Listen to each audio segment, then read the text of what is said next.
لو أنا معايا كلية خاصة وليكن كلية طب أو كلية تمريض من الكليات، أو كلية هندسة من الكليات اللي ينفع أجي أعمل بيها معادلة في ألمانيا، هل الموضوع هيأثر؟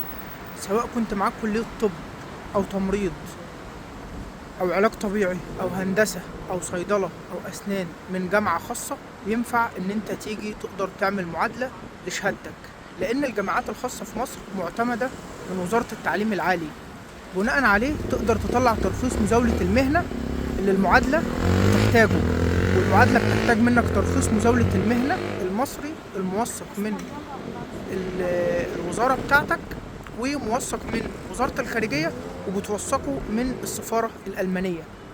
فعموما لو انت كلية خاصة معاك ترخيص مزاولة مهنة حكومي وطالع من وزارة حكومية في مصر، فانت تقدر تيجي تعمل معادلة لو كليتك ليها معادلة جوه ألمانيا. فانت الموضوع مش صعب ان شاء الله، تقدر ان انت تيجي تعمل معادلة سواء كنت تمريض سواء كنت دكتور، حتى لو كنت كلية خاصة. اهم حاجة يكون معاك ترخيص مزاولة المهنة المصري اللي طالع من وزارة الصحة الحكومية، او ايا يكن كانت كليتك ايه وليها معادلة جوه ألمانيا.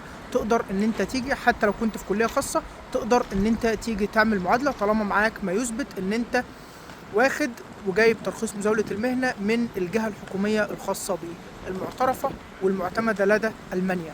بالتوفيق إن شاء الله. ولو وصلت لحد النقطة دي في الفيديو فشكرا جدا إن أنت كملت الفيديو للآخر.